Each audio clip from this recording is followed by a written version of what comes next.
அன்னை ஸ்ரீ அரவிந்தருக்கு வணக்கம். அனைவருக்கும் வணக்கம்.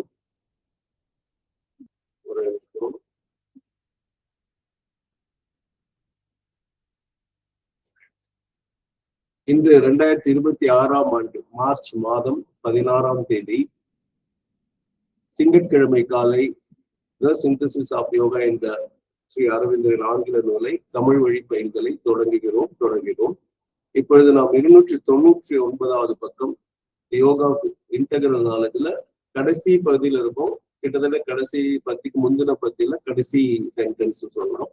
The true and divine self-fulfillment of Brahman in the manifestation is only possible on the foundation of the Brahman consciousness, and therefore through the acceptance of life by the liberated soul, the Jivan Mukta.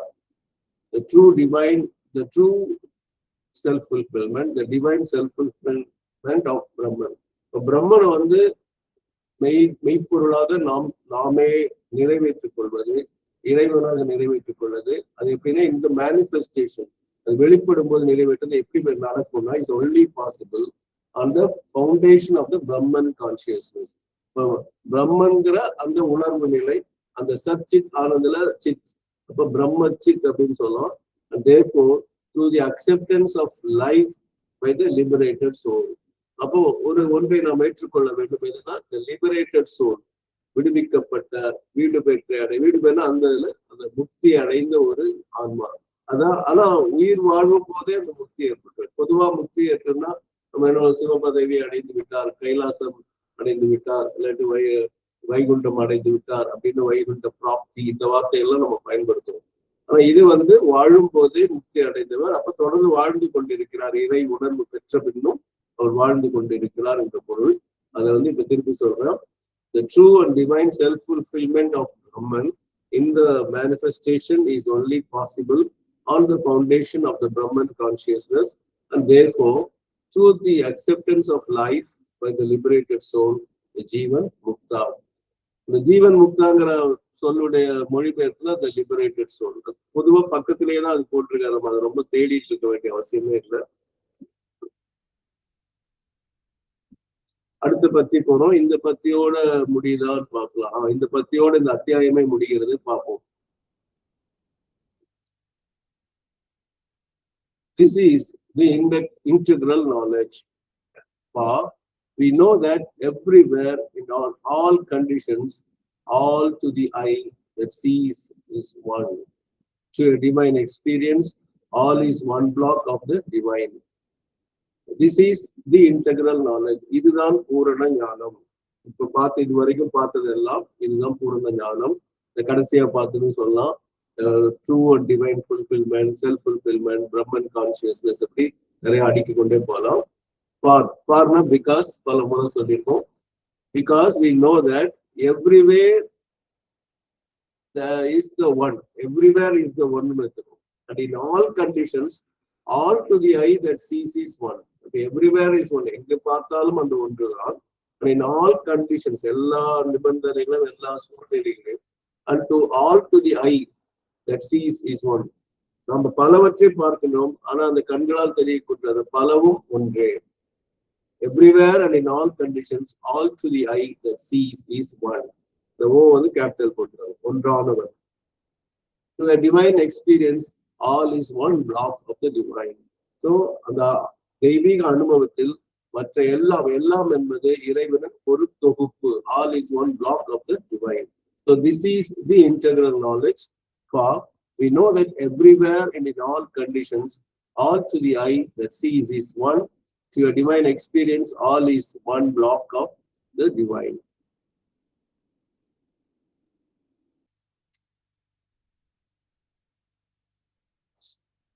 It is only the mind which, for the temporary convenience of its own thought and aspiration, seeks to cut an artificial line of rigid division, the fiction of perpetual incompatibility between one aspect and another of the eternal oneness.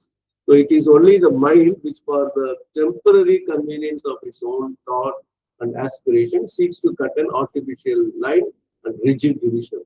நல்லா பாருங்க, நான் ஒரே ஒரு கேள்வி கேட்கிறேன். சச்சித் ஆனந்தா நம்ம கேள்விப்பட்டிருப்போம், புருஷா பிரகிருதின்னு கேள்விப்பட்டிருப்போம், ஈஸ்வரா ஈஸ்வரி கேள்விப்பட்டிருப்போம். இதெல்லாம் சொல்லும் போது கடைசியில என்ன சொல்லுவாங்க யாரும் ஞாபகம் வருதா? இது பிரிச்சு சொல்லும் போது முக்கியமா சச்சிதானந்தம் எல்லாம் சொல்லும் போது, இல்லாட்டி மகேஸ்வரி, மகாகாளி, மகாலட்சுமி, மகா சரஸ்வதி எல்லாமே சொல்லும் போது, நாலாலம் சொல்லும் போது என்ன விஷயம் அரவிந்தர் முடிக்கும் போது என்ன சொல்லுவார்? யாருக்கா ஞாபகம் இருக்கா? சொல்லலாம் யாரும். புருஷா பிரகிருதி 2 வார்த்தைகள் சொல்லுவோம். 2 பறவைகளை சொல்லுவாங்க. ஒரு பறவை பழம் சாப்பிட்டு கொண்டிருக்கும், இன்னொரு பறவை அதை பார்த்து கொண்டிருக்கும். யாரா பதில் சொல்லலாம்? சொல்லுங்க புவனேஸ்வரிமா, சொல்லுங்கம்மா. வணக்கம் சார். வணக்கம்மா. டியூவல் பவர்ஸ் சொல்லுவாரு. டியூவல் பவர்ஸ் சரியா? அதை முடிக்கும் போது என்ன சொல்லுவாரு? எல்லாமே 2 எல்லாம் சொல்லுவாரு. இப்ப 4 வந்து டியூவல் பவர் சொல்ல முடியாது. அந்த 2 டியூவல் பவர்ஸ். எல்லாம் அதான் நான் எதிர்பார்த்தேன். ஓகே, இன்னொருத்தர் பாகியலட்சுமிமா சொல்லுங்கம்மா. சார் நானும் அதைத்தான் சொல்ல வந்தேங்க சார். ஒண்ணுதான் எல்லாமே இருந்தாலும் சச்சிதானந்தா ஒரே இதுதான். புருஷா பிரகிருதி. ஓகே, நன்றி நன்றிங்கம்மா, 2 பேருக்கும் நன்றி. அதுதான். ஆனா மனம் என்ன பண்ணும்? It is only the mind which for the temporary convenience, ஒரு தற்காலிக சௌகரியத்துக்காக, of its own thought and of its own aspiration, தன்னுடைய சிந்தனைக்கும் தன்னுடைய ஆர்வத்துக்கும் seeks to cut an artificial line, ஒரு செயற்கையான பிரிவு கோடை போட்டுரும். எப்பவுமே நம்ம அப்படிதான். இப்ப யோசிச்சு பாருங்க, தமிழ்ல அறை அப்படின்னு சொல்லுவோம் இல்லையா?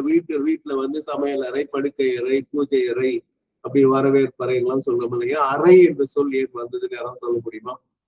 அதோட வேர்ச்சொல் இது சீக்கிரம் சொல்லுங்க. யாரும் குறைஞ்சிட்டு வருது? பிளீஸ் பதில் சொல்லுங்க யாராவது. ஓகே, நானே சொல்லிடுறேன்.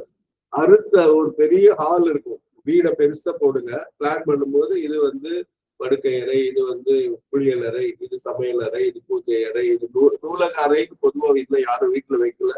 அந்த மாதிரி ஒண்ணு வச்சா நல்லா இருக்கும். ஆனா இப்ப செல்லுல லேப்டாப்ல எல்லாம் எல்லா புக்கும் வந்துட்டனால நூலக அறை கூட தேவையில்லாம போயிடுமோ அந்த மாதிரி தெரியல.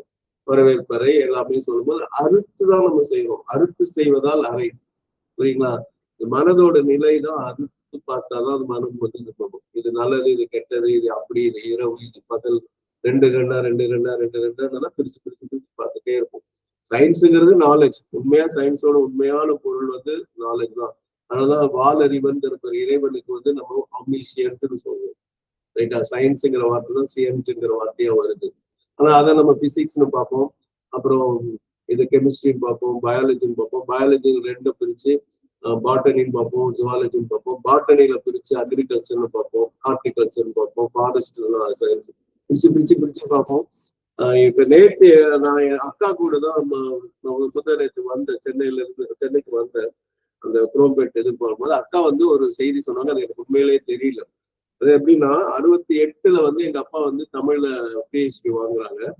அவரும் இன்னொருத்தர் வந்து ஒருத்தர் மீனாட்சி சுந்தரன் இருக்காரு. 2 பேருக்கு வந்து பொன்னாடை போத்துறாங்க சென்னை கோயம்புத்தூர்ல GD நாயுடு ஹால்ல. அதெல்லாம் எனக்கு வந்து பொன்னாடைன்னா நான் தங்கத்தில் பொன்னாடைன்னு தான் நான் நினைச்சிட்டு இருந்தேன். இப்ப எல்லாம் தூக்கி போட்டுதான் சொல்றாங்க. இதை பொன்னாடையாக கொடுக்குறோம்னு சொல்றதெல்லாம் நம்ம பார்த்துருக்கோம். அப்ப நான் வந்து 8 வயசு எனக்கு. அப்ப பொன்னாடைன்னு உண்மையிலேயே ஏதோ தங்கத்திலேயே ஒரு ஆடை பண்ணி போடுவாங்கிற மாதிரிலாம் என்னுடைய கற்பனை இருந்தது. அதுல வந்து பெரியார் பேசினதாக கேள்விப்பட்டேன். அம்மா அக்கா சொன்னாங்க. எனக்கு அது உண்மையிலேயே அந்த கூட்டத்துல அப்பாவுக்கு பாராட்டு எழுதணும். பெரியார் பேசினாலும் பெரியார் அந்த பெரியார் பேசும்போது என்ன சொல்லியிருக்காருன்னா, போற போக்க பார்த்தா அப்பதான் இந்த ஜெனரல் மெடிக்கல்ல இருந்து கொஞ்சம் கொஞ்சமா ஸ்பெஷலிஸ்ட் அது ஆயிருக்கு போறது கொஞ்சம் கொஞ்சமா. அப்போ வந்துட்டு எலும்பு மருத்துவர், இந்த மருத்துவர், காது மருத்துவர் அப்படின்னு சொல்லுவோம். இன்னும் கொஞ்ச நாள் ஆச்சுன்னா இடது மூக்குக்கு ஒரு மருத்துவர், வலது மூக்குக்கு ஒரு மருத்துவர்னு அவர் சொல்லி அப்படி கிண்டலா பேசினதா அக்காவுக்கு அது ஞாபகம் இருக்கு. அக்கா என்னோட ஒரு வயசு 9 வயசுல இருந்து இன்னமும் அவங்களுக்கு அது ஞாபகம் இருக்கு.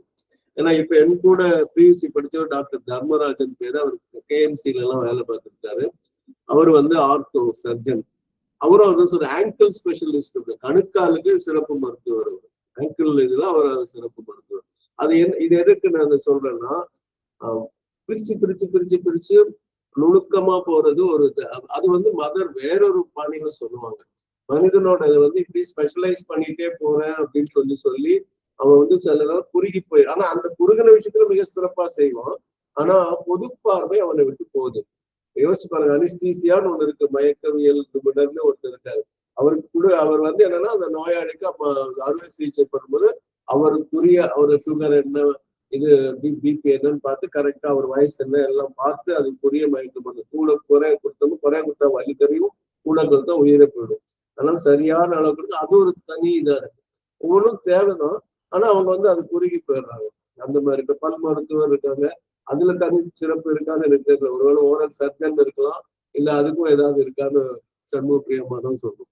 ஸோ அது என்னன்னா டெம்பரரி கன்வீனியன்ஸும் அதோடைய எண்ணத்துக்கும் ஆர்வத்துக்கும் cut and artificial rigid division.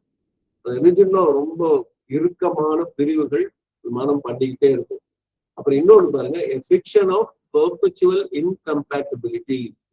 இன்கம்பேட்லாம் ஒத்தே வராது. பெர்பச்சுவல் அப்படின்னா நிலையான ஒரு ஒத்து வராத தன்மை. அதனால அந்த ஃபிக்ஷன் ஒரு வார்த்தை போறாரு. ஏன்னா அது உண்மை கிடையாது. ஆனா பார்த்தா இது ரெண்டும் சேராது. இரவும் பகலும் ஒரு நேரம் வருமா, இன்பமும் துன்பமும் ஒரு நேரம் வருமான்னு சொல்லி நம்ம அதை அப்படியே பிரிச்சுதான் வைப்போம். Between one aspect and another of the eternal oneness அப்படிங்கிறது. அப்போ இட்டர்னல் ஒன்னஸ் இதை வந்து இந்த சொல்லுக்கு உரிய சொற்கள் யாராவது சொல்ல முடியுமா? நம்ம படிச்ச பத்தியில ஒரு பத்தியிலோ 2 பத்திக்குள்ளேயோ இதற்குரிய விஷயம் ஏதாவது சொல்ல முடியுமா? நம்ம படிச்சது உடனே நான் கேட்கறேன், கொஞ்சம் யோசிச்சு சொல்லுங்க. இன்னும் 7 நிமிடங்கள் இருக்கு, அதுக்குள்ள நம்ம அதை முடிக்கணும். இந்த இது அதாவது fiction of perpetual incompatibility between one aspect and another aspect of the eternal oneness. அது யாராவது சொன்னீங்கன்னா நல்லா இருக்கும். ஏன்னா ரொம்ப ஆழமா நமக்கு ஒரு ஐ ஓப்பனரா ஒரு சென்டென்ஸ் வந்துச்சு கொஞ்சம் முன்னாடி. யாராவது சொல்ல பாருங்க, சொல்லுங்க வசனமா. சார் இதுதான் நீங்க திங்க் பண்ற இடமான்னு தெரியாது, பட் எனக்கு இது தெரிஞ்சது. These things are to the dimensional mind irreconcilable opposites. Exact கைதட்டணும், நல்லா கைதட்டணும். ஓகே, இப்ப என்னன்னா நான் கரெக்டா சொன்னீங்க. That is what I expected. நான் காட்ட போறேன்.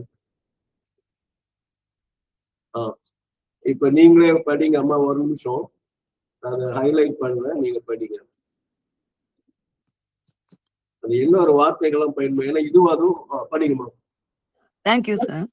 These things are to the dimensional mind irreconcilable opposites, but to the constant vision and experience of the supramental truth consciousness, they are so simply and inevitably the intrinsic nature of each other that even to think of them as contraries is an unimaginable violence.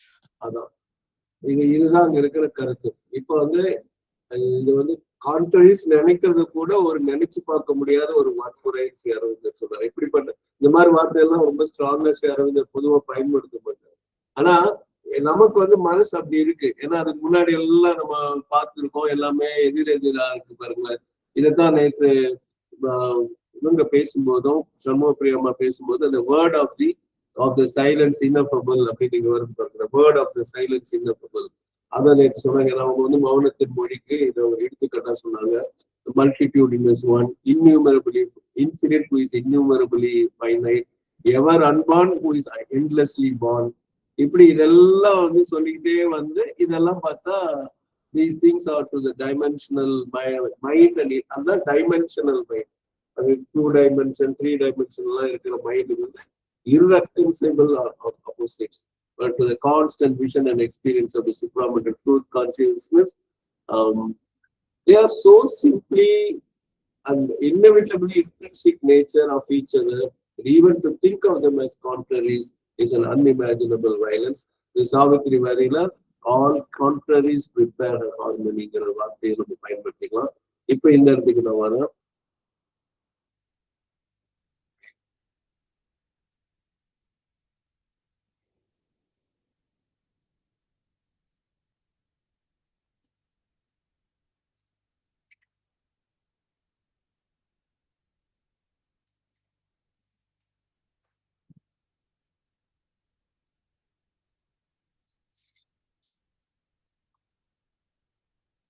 இதுதான் இப்ப நம்ம படிக்கிற விஷயம். It is only the mind which for the temporary convenience of its own thought and aspiration seeks to cut an artificial line of rigid division, a fiction of perpetual incompatibility between one aspect and another of the eternal oneness. இது இப்ப புரிஞ்சிருக்கும். அந்த sentence இது compare பண்ணி படிக்கும் போது உங்களுக்கு எல்லாருக்கும் புரிஞ்சிருக்கும். அடுத்தது பார்ப்போம். The liberated knower lives and acts in the world not less than the bound soul and ignorant mind, much more, doing all actions sarvakrit, only with a true knowledge and a great conscient power. The liberated knower, இங்க அங்க கொஞ்சம் முன்னாடி இந்த ஜீவன் முக்தாக்கு liberated சோல்ங்கிற வார்த்தையை பயன்படுத்துறாங்க. அங்க என்னன்னா அது முக்தி அடைஞ்ச ஒரு உயிர் வாழ்ந்து கொண்டிருக்கும் ஆன்மா. அது உடல் நீத்த ஆன்மா கிடையாது, ஜீவன் முக்தா. ஆனா இந்த இடத்துல பாத்தீங்கன்னா அவர் லிபரேட்டட் நோயர் அப்படின்னு சொல்றாரு. அப்ப அவர் தெரிஞ்சிருக்குன்னு அர்த்தம். Liberated knower lives in the world and acts in the world not less than the bound soul and ignorant mind. அது bound soul நாமெல்லாம் bound soul and ignorant mind, நமக்கு அறியாம இருக்கு. not less than the bound soul and ignorant mind, but more, அதை விட அதிகமா இருந்தாலும் doing all actions sarvakrit. அந்த ஆறுக்கு புள்ளி வச்சா இந்த ரிஷிங்கிறதுக்கெல்லாம் வரும். தமிழ்ல அதுக்கு ஈக்குவலன்ட் கிடையாது. ரூனா வரும், ரூ நெடில் வரும். அதுக்கப்புறம் ஏ ஐ ஓன்னு போயிடும். அந்த சின்ன ஏவும் சின்ன ஓன்னு அது சமஸ்கிருதத்துல எந்த வட இந்திய மொழிகள்ல கிடையாது. தமிழ்ல பாத்தீங்கன்னா ஏ வரும். சின்ன ஏவும் சின்ன ஓவும் அங்க கிடையாது. அந்த ரூ தமிழ்ல இருக்காது. அதே மாதிரி அகான்னு சொல்றது விசர்கன்னு சொல்லுவாங்க. அதுவும் தமிழ்ல அஹ்ங்கிற மாதிரி போயிடும். அப்ப சர்வக்ருத் அப்படின்னு தான் வரும். கிருஷி அப்படின்னு சொல்றது, ரிஷின்னு சொல்றது எல்லாம் வரக்கூடாது. சர்வக்ருத் அப்படிங்கிறது doing all actions only with the true knowledge and the greater conscious power. அப்போ இது எப்படி படிக்கணும், மற்றதெல்லாம் நம்ம இது பண்ணலாம். த லிபரேட்டட் நோயா lives and acts in the world with a true knowledge and a greater conscient power. அப்போ உண்மையான ஞானத்துடனும் ஒரு உயர்ந்த உணர்வுள்ள ஆற்றலாலும் அவர் படி செய்வார், இயங்குவார், வாழ்வார் அப்படின்னு. In the world not less than the bound soul and ignorant mind, but more, doing all actions sarvakrit, only with a true knowledge and a greater conscient power. இப்படி படிச்சா நமக்கு இன்னும் கொஞ்சம் புரியும். The almost last sentence. இன்னைக்கு என்ன ஆனாலும் கொஞ்சம் நேரம் ஆனாலும் முடிச்சிடலாம் இன்னைக்கு. And by so doing, he does not forfeit the supreme unity nor fall from the supreme consciousness and the highest knowledge. அப்ப by doing so அப்படின்னு நம்ம படிச்சா இந்த கால மக்களுக்கு புரியும். அந்த காலத்துல by so doing தான் வரும். நமக்கெல்லாம் by doing so வந்தனால இந்த கால மக்களுக்கு கொஞ்சம் கனெக்ஷன் கிடைக்கும். He does not forfeit the supreme unity. அப்ப forfeit அப்படிங்கிறது விட்டு கொடுத்தல்ங்கிற மாதிரி வரும். இப்ப எனக்கு போனஸ் ஷேர் எல்லாம் வருது கம்பெனில அப்படின்னா forfeit of the bonus shares எனக்கு தேவையில்லைன்னு நான் சொல்றதோ, இல்ல எனக்கு ஒரு சொத்துல எனக்கு உரிமை வருது, அது வேண்டாம், எனக்கு அது உரிமை எல்லாம் தேவையில்லைன்னு சொன்னா forfeit the inheritance தான் சொல்லுவாங்க. forfeitனா அதை தவிர்ப்பதுன்னு அர்த்தம். So doing, he does not forfeit the supreme unity, அந்த பரம இணைப்பு இருக்கு இல்லையா, nor fall from the supreme consciousness. அப்ப அவர் உயர்ந்த கான்சியஸ்ல விழுவதில்லை. and not fall from the highest knowledge, இந்த உயர் ஞானத்திலும் சுப்ரீம் பரம உணர்வு நிலை, highest knowledge உயர் ஞானம், அதுல இருந்து அவர் விழுவதில்லை. by so doing, he does not forfeit the supreme unity nor fall from the supreme consciousness and the highest knowledge. பிரியமா நேத்து பேசும்போது ஒரு பேச்சாளர், நான் யார் வேணா நீங்க எடுத்துக்கலாம், அவங்க என்ன சொன்னாங்கன்னா, நம்ம சாவித்திரி படிக்கும்போது இதெல்லாம் படிக்கும்போது குதூகலமா சந்தோஷமா எல்லாம் இருக்கும். ஆனா ரியல் லைஃப்ல வரும்போது நம்ம பழையபடி ஆயிடும். ஞாபகம் இருக்கு அப்படி ஒருத்தர் சொன்னது. அப்ப ஆனா அதுதான் இதுக்கு ஆப்போசிட். அது மாதிரி we will not fall from that supreme cause. So we will not, அந்த நிலையில இருந்தா நம்ம அந்த மாதிரி ரியாக்ட் ஆக மாட்டோம். புரியுதா? இங்கதான் அது இருக்கு, அந்த நிலை போகணும். ஆனா நம்ம அந்த பவுண்ட், அது கொஞ்சம் முன்னாடி சொன்ன வார்த்தையில இருந்தோம்னா நம்ம விழுந்துடுவோம், கலைபரமா இருக்கும், குழப்பங்களா இருக்கும். By so doing, he does not forfeit the supreme unity nor fall from the supreme consciousness and the highest knowledge. So the last sentence of the chapter, the paragraph as well as the chapter, for the supreme, however hidden now to us, is here in the world no less than he could be the most utter and ineffable self-extinction, the most intolerant nirvana. For, as usual, because the supreme is Paramatma, however hidden now to us, நம்மிலிருந்து அவர் எப்படி ஒழிக்கப்பட்டிருந்தாலும், supreme is here in the world no less than he could be in the most utter self-extinction and ineffable self-extinction. இங்க பெரிய வார்த்தைகள் போட்டிருக்காரு. இது உணர்ந்து அறியக்கூடியது, புரியுறது ரொம்ப இது. மோஸ்ட் இன்டாலரண்ட் நிர்வாணம், அது hidden is here in this world no less than he could be the most utter self-extinction and ineffable self-extinction. முழுமையான அல்லது விளக்க முடியாத தன்னை அழித்துக் கொள்ளும் ஒரு நிலை, அதாவது இல்லாத ஒரு நிலை சொல்லலாம்.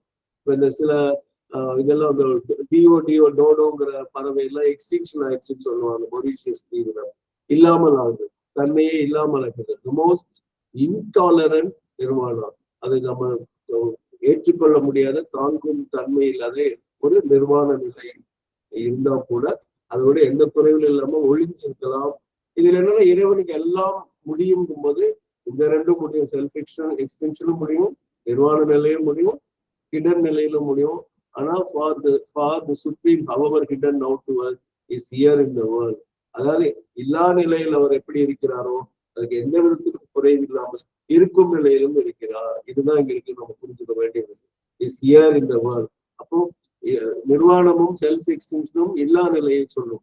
அதுதான் பகுத்தறிவதில் கடவுள் இல்லைன்னு சொல்லுவாங்க. அதை நான் தான் பல தடவை சொன்னது, நம்ம மறுக்கவே முடியாது. இல்லாமல் இறைவனால் இல்லாமல் இருக்க முடியும், அதை அவர்கள் சொல்கிறார்கள், அவர்களும் சரியே. நிர்வாண நிலை புத்தர் நிலை, புத்தர் மதத்துல சொல்லுவாங்க, அதுவும் சரியே. இருக்கும் நிலையும் சரியே. இதுதான் இந்த ஒரு சென்டென்ஸ்ல அப்படியே பொதிஞ்சு வச்சிருக்காரு. இதோட the object of divine knowledge முடிஞ்சது. ஆப்ஜெக்ட் ஆஃப் நாலேஜ் முடிஞ்சது. நம்ம அடுத்த சாப்டருக்கு போவோம், லேட்டர்ஸ் ஆஃப் நாலேஜ். வசனமா நேரம் முடிஞ்சது, சொல்லுங்க. Nothing very long. என்னன்னா இந்த ஜீவன முக்தர் ஸ்டில் அவர் உலகத்துல தன்னுடைய பற்றற்ற நிலையில தன்னுடைய செயலை ஆற்றி கொண்டிருப்பாருங்கிறது அன்னையார் பகவான் அவங்களுடைய வாழ்க்கையில இருந்து நம்ம ஈஸியா புரிஞ்சுக்கலாம். ஒண்ணு. ரெண்டாவது, இத அவர் 1920க்கு முன்னாலே எழுதியிருக்காரு. அது பின்னாலே இதெல்லாம் அவருடைய வாழ்க்கையா மதருடைய வாழ்க்கையா பின்னால so many yearsல நம்ம பார்த்திருக்கோம். நன்றிங்கம்மா. இப்ப நம்ம நிறைவு செய்வோம். நாளை காலையில் புதிய அத்தியாயத்தை தி ஸ்டேட்டஸ் ஆஃப் நாலேஜ்ல இது பண்ணுவோம். இதோட நான் இந்த இதை ரெக்கார்டிங் முடிக்கிறேன்.